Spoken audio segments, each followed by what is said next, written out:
Before we start this video, if you want to join my school, click the first link in the description and you can join right there. So this video is going to be about the recent progress I've made in terms of my body transformation. So if you've been watching my I Ruined My Life video series, which is a nice series that you should check out, by the way, I've been talking about how my body has been in the worst shape it's been in for like months. It's like I've been in like this bad shape since last August, which is when I like properly got fat. So I never got to that extent this time, but it was like kind of like a middle ground between like my best physique and my worst physique. So it was like pretty shit.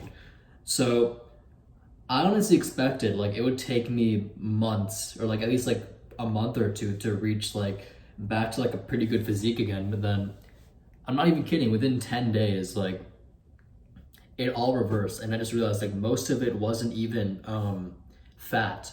Most of it was just bloat from all the foods you're eating. So that's what I'm talking about in this video, like how the foods you eat can affect how you look. And like not even, it won't always show up on the scale because I'll be honest, I haven't lost much weight at all. I've lost maybe, I started at 157, now I'm 154. I've lost 3 pounds. So if you look at the thumbnail, it looks like I lost 10 or 15 pounds, and that's not because I lost weight. It's because I lost bloat. And like I said, bloat is caused by specific foods you eat. So what was I eating before? Fucking shit. I was eating fast food. I was eating Chick-fil-A. I was eating, actually it was mainly Chick-fil-A. It was a lot of Chick-fil-A, to be fair. And basically what happens is like when you have all that excess sodium, all that excess trans fats, and all these fried foods and all these carbs, that tends to bloat you out more because then your body just carries more water. So like if you'll see the thumbnail, like you can see I have a bigger waist. Like I measured it when I was 157 pounds, it was a 32 waist, right? And then 3 pounds down, I've only lost 3 pounds, right? But my waist shrunk to a 28. So that itself is crazy, right? Because you'd expect in order to shrink 4 inches in a waist size, you have to lose like a significant amount of weight, but I didn't. It was all bloat. And then on top of that, my cardio got immensely better during this time because I'm in a running club at my college, and the first time we were in a 5K here, I basically fucking died. Like I could not, I think I lasted, probably like 0.8 miles before like I had to stop. And then like recently, the most recent 5K, I lasted almost 2 miles without like stopping, which is like not great if you're a runner. And if you're like a runner watching this, you're probably cringing because like the truth is I'm an awful runner and I have like allergy-induced asthma and all that, so like I can't even breathe properly. But for me, I haven't been able to run this well since I was like in 9th grade and like 40 pounds lighter. So that itself is crazy to me because I never expected that just a simple change in diet would cause this much of a difference in both how my body looks, how I feel, and as well as how good my cardiovascular health is. So, where was I going with this? So then, what changed exactly? So then, the main change was just from processed foods to more unprocessed foods. Like, I'll be honest, I had Popeyes yesterday. I mean, that's like the first like properly like bad food I've had in like a few weeks now. And like, I'll be honest with you, I'm pretty sure my gut microbiome has adjusted because it didn't taste that good to me. Like, I got like the spicy chicken sandwich, like the fries and like the spicy ghost pepper wings or whatever. And like back like last August, like summer of 2023, that was my shit. Cause like I grabbed that like every day basically. And I used to be addicted to it. And I just had it yesterday for like the first time in, yeah, almost a year. And it doesn't taste that good. It tasted good. Yeah, it was good. It was like, I wasn't disgusted eating it, but like at the same time, it's like, a lot of you can relate to the fact that like after eating a ton of fast food, you tend to feel like kind of shitty, like regretful. But like I was feeling that before even like into the first bite of food while I was still hungry. I was like, why am I eating this? Like I could be eating something else. Why am I eating this? And I found this strange craving like that I haven't felt since like last fall when I was cutting because like you may have known, last fall I was an absolute like disciplined monk because like I had no sugar, nothing else, and like I would crave fruits and like I felt myself craving fruits again yesterday while eating like the Popeyes, and like all I was thinking is like, this food is so fucking dry.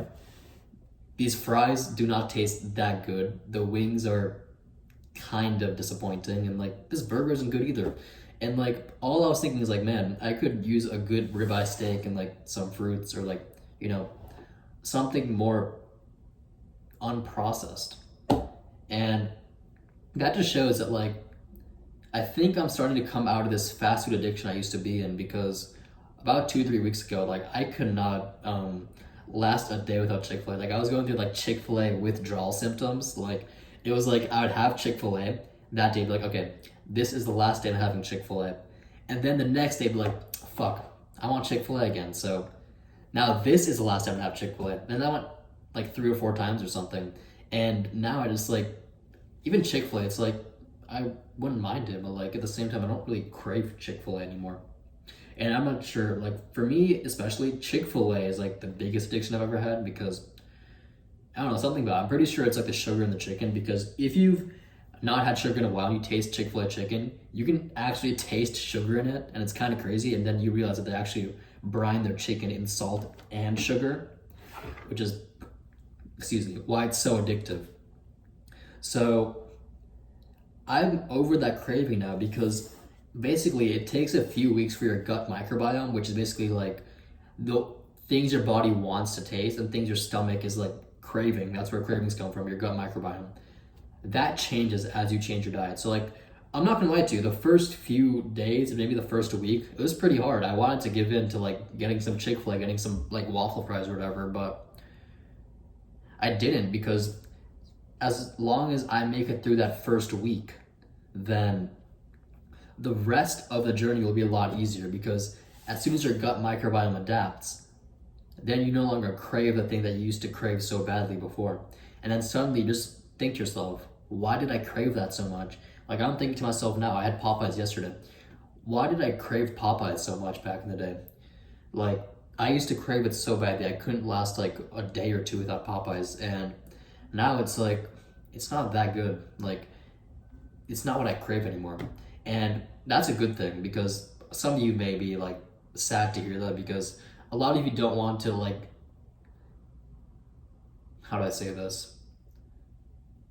A lot of you may not want to accept the fact that you may not like to eat your favorite foods anymore, which might include like sweets and like, you know, processed carbs and all this. But I'm telling you, once you like get to the other side and like you don't really crave that shit anymore, that's a lot better for you, because it doesn't feel like you lost anything. I don't feel like I lost anything because I don't like Popeyes. Like, I just think that Popeyes is kind of shit now. I feel like I've evolved beyond that. So I guess that's the main lesson of this video. You have to like really push yourself for like the first week, and that's when your gut microbiome begins to adapt, and slowly your cravings for what you used to crave adjust to a new, healthier craving. And like soon enough, you'll be craving like good things, like, you know, whole foods, unprocessed foods, fruits, vegetables, you know, and that's always a good thing. And I believe that's the main reason I made so much progress these past like 2 to 3 weeks. Like the 2 pictures I took are 2.5 weeks apart.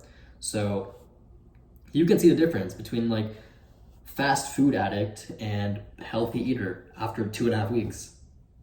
You can see the difference. And honestly, I'm proud of my transformation so far. I don't think it's anywhere near the end. I think I'm gonna make a lot more progress, but it's nice to see that like something I expected to take probably like 2 months took about 2.5 to 3 weeks. So yeah, that's the end of this video. If you guys enjoyed, you can like, subscribe, all that bullshit. Once again, if you want to join my school, that's the first link in the description. My Instagram is also there. The hunt ends when you're full.